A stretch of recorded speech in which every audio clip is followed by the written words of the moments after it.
Hello students, we were discussing about the O'Brien-Haldane theory and we have already discussed about the first part of this theory and that was chemical evolution. जो इसका पहला part था वो chemical evolution था और अब हमने बात करनी है इसके सेकंड पार्ट की विच इज़ बायोलॉजिकल एवोल्यूशन और बायोजेनिक। जब एक बार different raw materials chemical evolution के दौरान क्या हुआ, अलग अलग तरह के रॉ मटेरियल्स और उनमें से भी मैक्रोमोलिक्यूल्स जैसे प्रोटीन्स, न्यूक्लिक एसिड्स, इसके अलावा लिपिड्स, ये डिफरेंट काइंड के और पॉलीसेक्राइड्स, ये सब की जब फॉर्मेशन हो गई तो उसके साथ केमिकल एवोल्यूशन वाला पार्ट खत्म हो गया।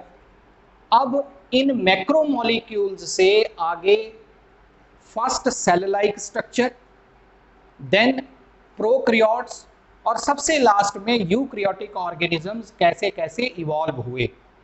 तो ये सारा कुछ जो है वो अब हमने पढ़ना है। देखो, बायोलॉजिकल एवोल्यूशन में सबसे पहले हम बात करेंगे कि according to O'Brien-Haldane theory regarding the origin of life, किसी भी जगह के ऊपर लाइफ को पैदा होने के लिए ये 3 नेसेसरी कंडीशंस हैं। 3 नेसेसरी कंडीशंस कौन कौन सी हैं? Number 1, supply of self replicators. एक तो लाइफ को पैदा होने के लिए लगातार क्या चाहिए, एक सिस्टम चाहिए रेप्लिकेटर्स का, यानी ऐसे कोई सब्सटेंसेस जिनमें सेल्फ डुप्लीकेशन या सेल्फ रेप्लिकेशन यानी अपने जैसी और कॉपीज बनाने की टेंडेंसी हो, कैपेबिलिटी हो। तो पहला तो ये आ गया कि सेल्फ रेप्लिकेटर की प्रेजेंस लाइफ की उसके लिए, एवोल्यूशन के लिए, ओरिजिन के लिए जरूरी है। दूसरा है copying of these replicators should be subjected to errors through mutations, कि ये जो रेप्लिकेटर्स हैं, सेल्फ रेप्लिकेटर्स हैं, इनमें म्यूटेशंस की टेंडेंसी होनी चाहिए, इनमें वेरिएशंस आती रहनी चाहिए। और थर्ड है system of replicators should have continuous supply of energy. उनको लगातार एनर्जी जो है उस सिस्टम ऑफ रेप्लिकेटर्स को क्या हो, एनर्जी लगातार मिलती रहे। And their partial isolation from general environment, general environment से या अपने सराउंडिंग से वो पार्शियली क्या होने चाहिए, वो रेप्लिकेटर्स सेपरेटेड होने चाहिए, आइसोलेटेड होने चाहिए। तो ये 3 नेसेसरी कंडीशंस हैं कि एक तो सेल्फ रेप्लिकेटर्स की प्रेजेंस, दूसरा उनमें लगातार वेरिएशंस, म्यूटेशंस आती रहनी चाहिए, और तीसरा कि उनको continuous supply of energy and their partial isolation from their general environment. ये 3 कंडीशन अगर फुलफिल होती हैं तो फिर क्या होगी, बायोलॉजिकल एवोल्यूशन, यानी लिविंग थिंग्स जो हैं वो इवॉल्व होंगी। तो इसके लिए एक सिस्टम जो था रेप्लिकेटर्स का, सेल्फ रेप्लिकेटर्स का, और उसकी पार्शियल आइसोलेशन को लेके सबसे पहले हम बायोलॉजिकल एवोल्यूशन में बात करेंगे ओरिजिन ऑफ प्रोटोबियॉन्ट्स। ओरिजिन ऑफ प्रोटोबियॉन्ट्स, देखो, जब मैक्रोमोलिक्यूल्स की फॉर्मेशन हो गई, यानी कि प्रोटीन्स, पॉलीसेक्राइड्स, लिपिड्स, इन सब की फॉर्मेशन जब हो गई तो ये एग्रीगेट होने शुरू हो गए इन दी ओशनिक वाटर।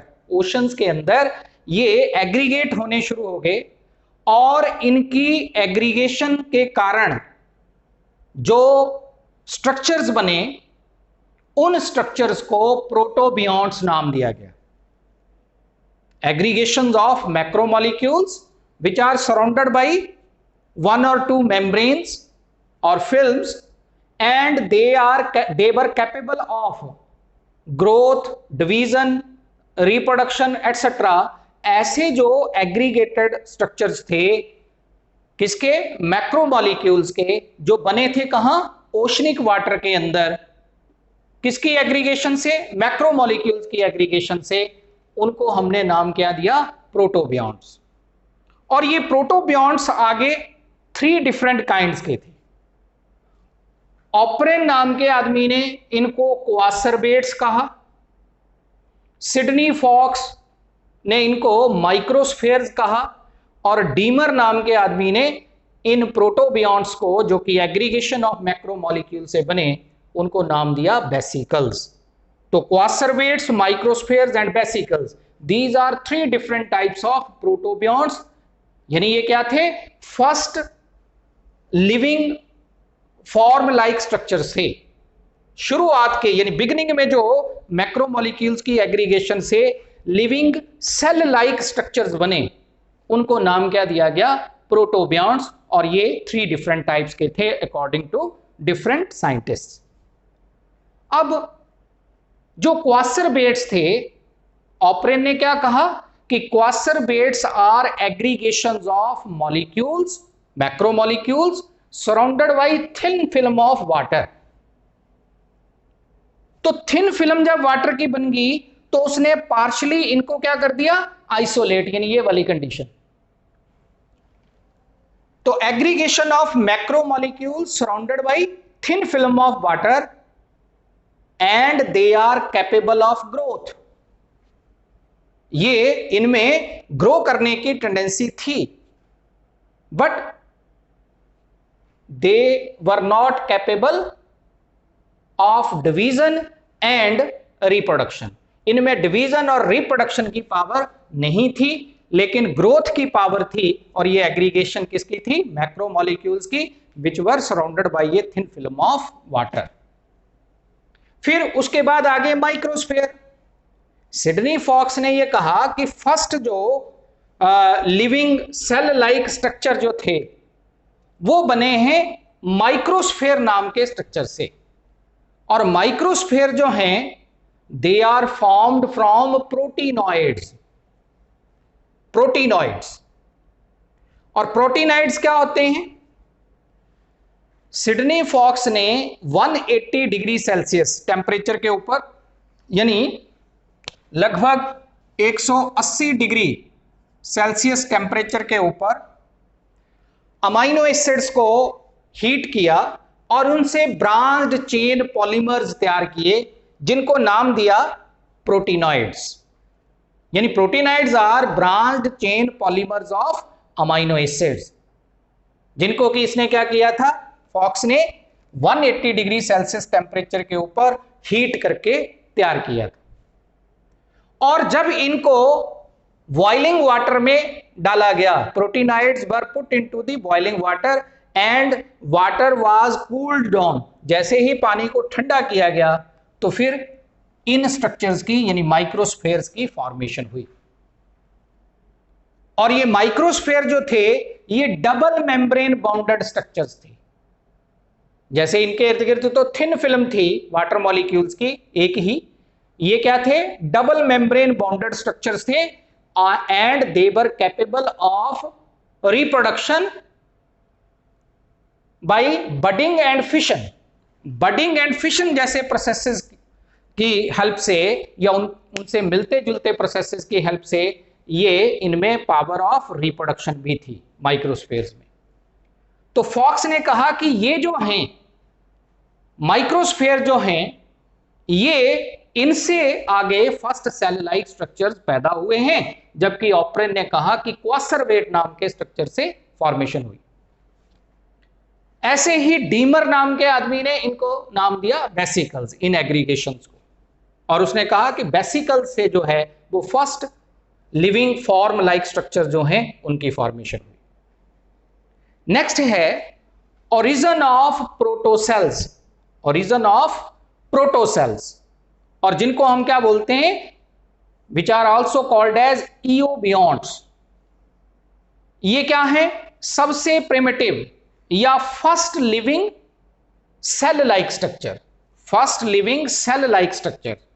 तो ये first living cell like structure जो थे ये ओशनिक वाटर के अंदर अराउंड 3.9 बिलियन ईयर्स एगो, लगभग 3.9 बिलियन ईयर्स पहले ओशनिक वाटर के अंदर, यानी ओशनिक वाटर जो है, पानी जो है, उसके अंदर ये फर्स्ट सेल लाइक स्ट्रक्चर माइक्रोस्फेयर या क्वासरबेट या बेसिकल्स इनमें से किसी से फॉर्म हुए। लेकिन ज्यादातर वर्कर्स ये मानते हैं कि microspheres must have given the development of protocells. जो फर्स्ट सेल लाइक स्ट्रक्चर है वो माइक्रोस्फेयर से बने होंगे। तो ये क्या थे? फर्स्ट जो प्रोटोसेल्स या इयोबियॉन्ट्स थे ये 3.9 बिलियन ईयर्स पहले पैदा हुए ओशनिक वाटर में, and they were the clusters of nucleic acid and proteins. ये न्यूक्लिक एसिड्स और एंजाइमेटिक प्रोटीन्स के क्लस्टर्स थे,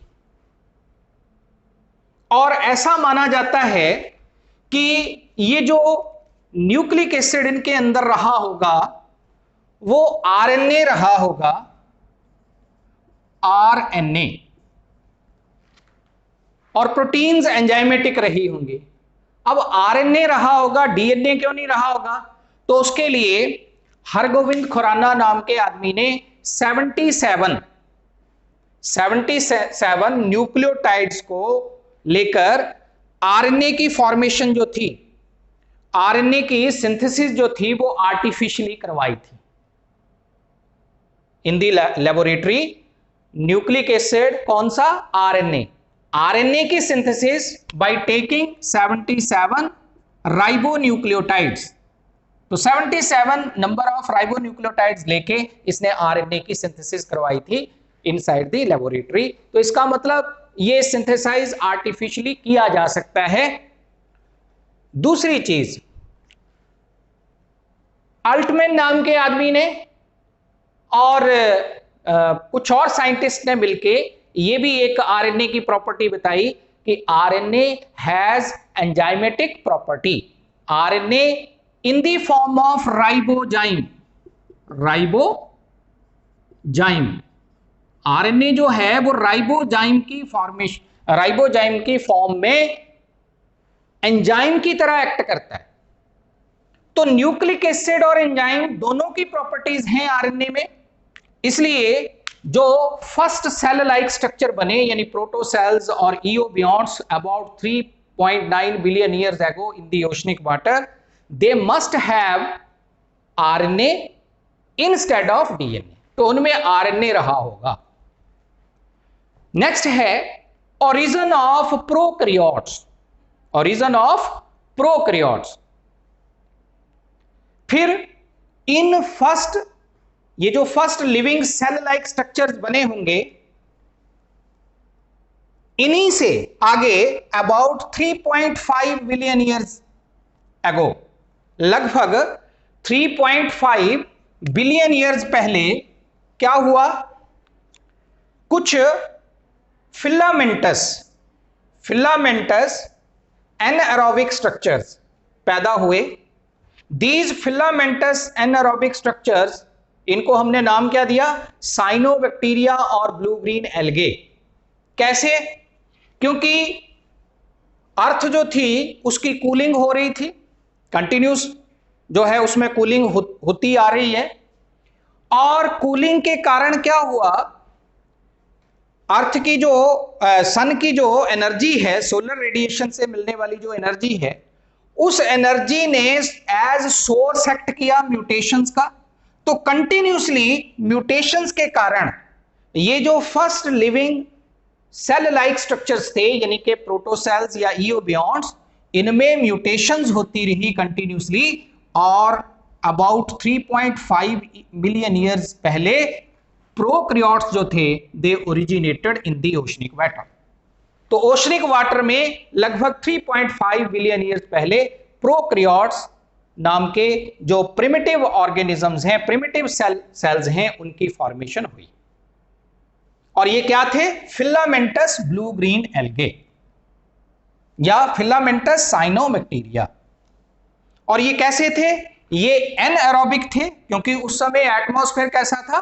रिड्यूसिंग नेचर का।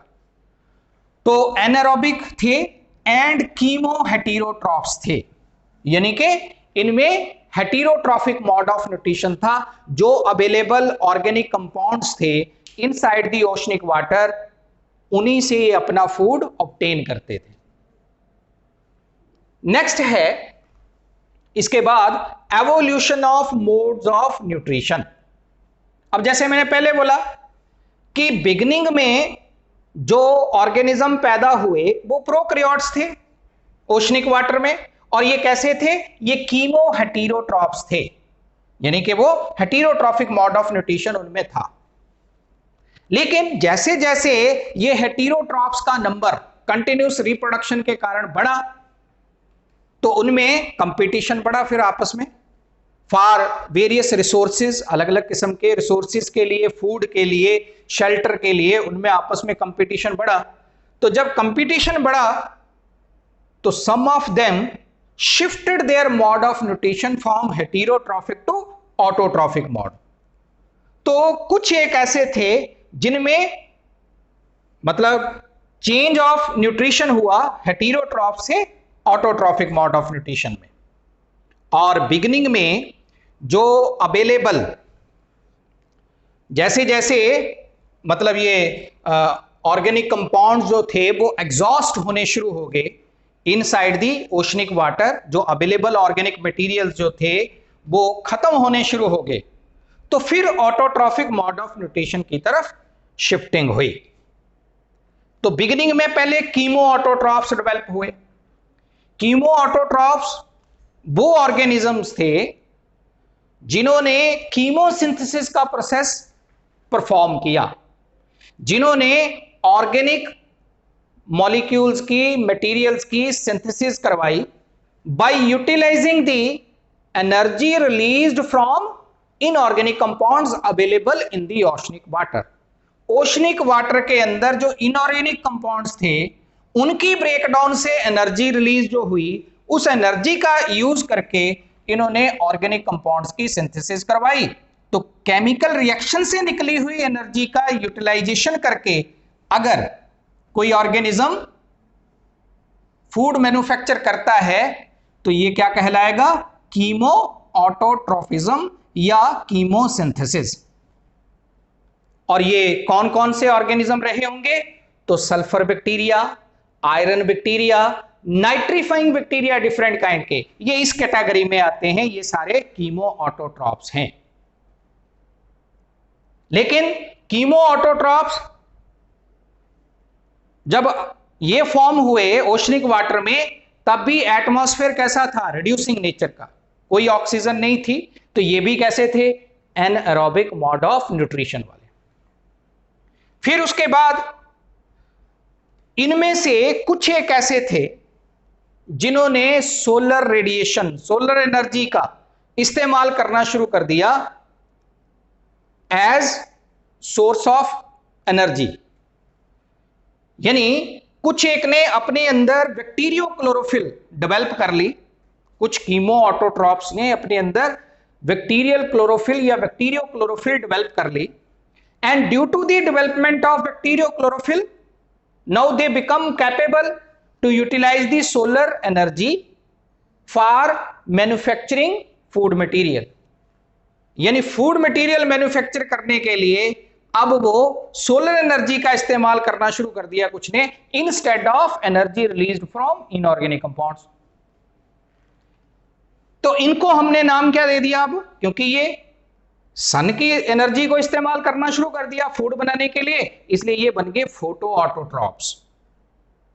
और इनका जो मोड ऑफ न्यूट्रिशन है दैट इज फोटोसिंथेसिस। तो ये फोटोसिंथेसिस करनी शुरू कर दी इंस्टेड ऑफ कीमोसिंथेसिस, तो ये फोटो ऑटोट्रॉप्स कहलाए।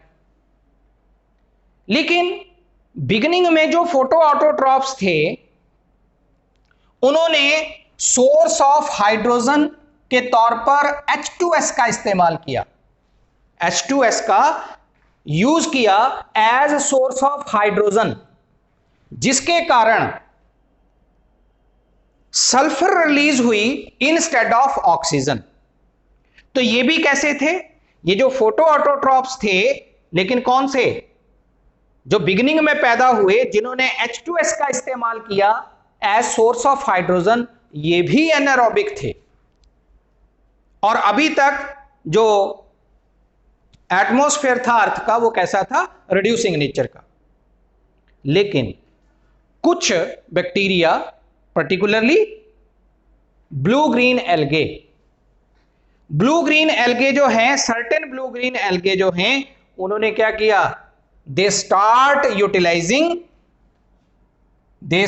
यूटिलाइजिंग H2O, यानी उन्होंने वाटर को इस्तेमाल करना शुरू कर दिया as source of hydrogen instead of H2S। तो जब वाटर को इस्तेमाल करना शुरू कर दिया तो उसमें से हाइड्रोजन तो यूटिलाइज होगी, लेकिन oxygen as a by product निकलनी शुरू होगी।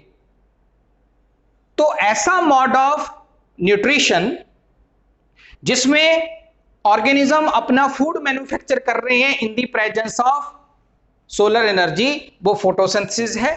लेकिन ऐसी फोटोसिंथेसिस जिसमें वाटर का यूज हुआ, उसके कारण फिर क्या रिलीज हुई? ऑक्सीजन। उसे बोलेंगे ऑक्सीजेनिक फोटोसिंथेसिस। तो इस फोटोसिंथेसिस में ऑक्सीजन रिलीज होनी शुरू होगी।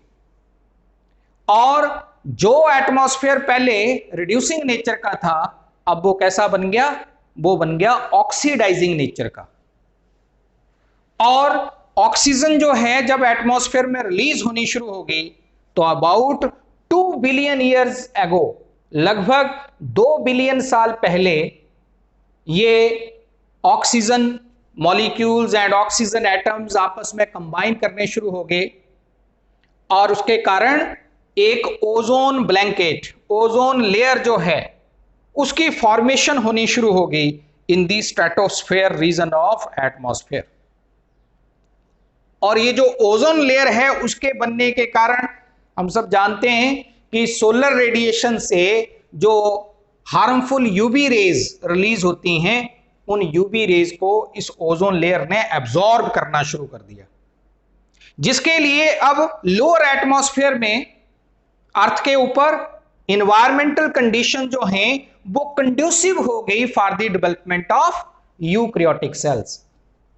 एंड अबाउट 1.5 बिलियन ईयर्स एगो, लगभग 1.5 बिलियन ईयर्स पहले, यूकैरियोटिक सेल्स जो हैं उनकी डेवलपमेंट, उनकी एवोल्यूशन स्टार्ट होगी। और ऐसा माना जाता है कि ये जो यूकैरियोटिक सेल्स की या यूकैरियोट्स की डेवलपमेंट या एवोल्यूशन जो है, वो 2 अलग अलग मोड से हुई है। कुछ लोग मानते हैं कि बाई सिम्बियोटिक ओरिजिन यूकैरियोट्स पैदा हुए हैं फ्रॉम प्रोकैरियोट्स, और कुछ मानते हैं origin by invagination. Symbiotic origin क्या है? तो सिम्बियोटिक ओरिजिन में तो इतना ही है कि कुछ जो प्रेडेटर किस्म के लार्ज साइज के प्रोकैरियोट्स थे, उन्होंने जो था एनगल्फ कर लिया इनको, ये जो है कुछ एक बैक्टीरिया को, और ये बैक्टीरिया जो हैं ये कन्वर्ट हो गए into different cell organelles like mitochondria. इस तरह की सेल ऑर्गेनेलीज जो हैं वो बाई सिम्बियोटिक ओरिजिन के कारण जो है वो पैदा हुई है। और कुछ मानते हैं कि नहीं, ऐसा नहीं, जो प्रोकैरियोट्स की मेम्ब्रेन थी उनकी इन्वेजिनेशन से जो है यूकैरियोट्स जो हैं वो डेवलप हुए। तो ये 2 तरह के यहां पे व्यूज हैं about the origin of eukaryotic cell which took place about 1.5 billion years ago from the prokaryotes। तो symbiotic origin या origin by invagination, तो ये 2 तरीकों से हुआ। ऐसे जो है ये यूकैरियोटिक ऑर्गेनिज्म पैदा हुए। लेकिन ये यूकैरियोटिक ऑर्गेनिज्म कौन से थे? ये थे यूनिसेलुलर। और इनसे फिर मल्टीसेलुलर ऑर्गेनिज्म जो हैं वो फिर आगे जो है टाइम के साथ इवॉल्व होते गए, और इस तरह से मोस्ट सिंपलेस्ट ऑर्गेनिज्म से आगे कॉम्प्लेक्स फॉर्म्स ऑफ लाइफ जो हैं वो आगे से आगे बनती गई। तो ये हमने ऑपरेन हेल्डन थ्योरी का बायोलॉजिकल एवोल्यूशन वाला पार्ट जो है वो डिस्कस किया है। तो इसमें मैंने क्या बोला है आपको कि किसी भी रीजन में लाइफ को ओरिजिनेट होने के लिए ये 3 बेसिक कंडीशंस हैं, और इन 3 बेसिक कंडीशंस को फुलफिल करने के लिए सबसे पहले तो इसके स्टेप्स की अगर हम बात करें तो ओरिजिन ऑफ प्रोटोबियॉन्ट्स, तो क्वासर्बेट्स, माइक्रोस्फेयर या वेसिकल्स, लेकिन मोस्ट फेवरेबल व्यू जो है वो क्या है कि माइक्रोस्फेयर जो है दे could be the first structures from which the origin of protocells or origin of ebionts have taken place about 3.9 billion years ago। यानी ये पहले स्ट्रक्चर्स रहे होंगे जिनसे सबसे पहले जो है वो लाइफ पैदा हुई होगी।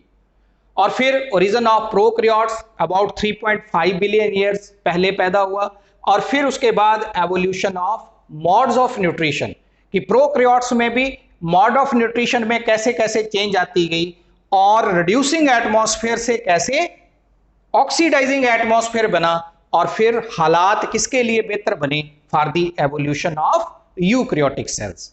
और यूकैरियोटिक सेल्स कब पैदा हुए, अबाउट 1.5 बिलियन ईयर्स पहले। तो ये पूरे का पूरा जो था बायोलॉजिकल एवोल्यूशन पार्ट था ऑपरेन हेल्डेन थ्योरी का। Thank you.